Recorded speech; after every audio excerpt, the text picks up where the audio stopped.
So what's up mga ka-agri? Sakitin mo mga papisan nyo? Baka kasi hindi ka gumagamit ng BMP 100. So ito po ang ginagamit ko sa mga bagong pisa. Hanggang 1 month old, araw-araw po ako nagbibigay nito. So ating BMP, meron kasi itong multivitamins, minerals, B-complex, electrolytes, amino acid, prebiotics at probiotics. So sa BMP 100 po, wala nang kulang. Kompletong-kompleto na po ito. At talagang makakatulong sa ating mga sisiw kahit po laging maulan. Katulad po dito sa Bicol at dito sa Camarines Sur. Ayun po, share line na naman kung nakikita nyo po sa balita. Lagi po maulan dito sa amin sa Bicol. Lalong-lalo na po dito sa Camarines Sur at dito sa Buhi.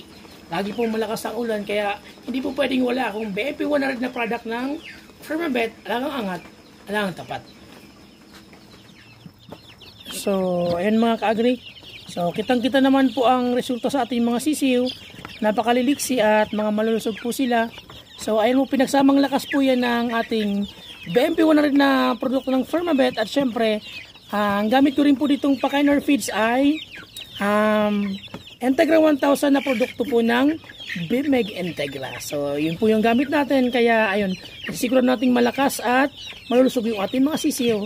So, yun lamang po at happy farming!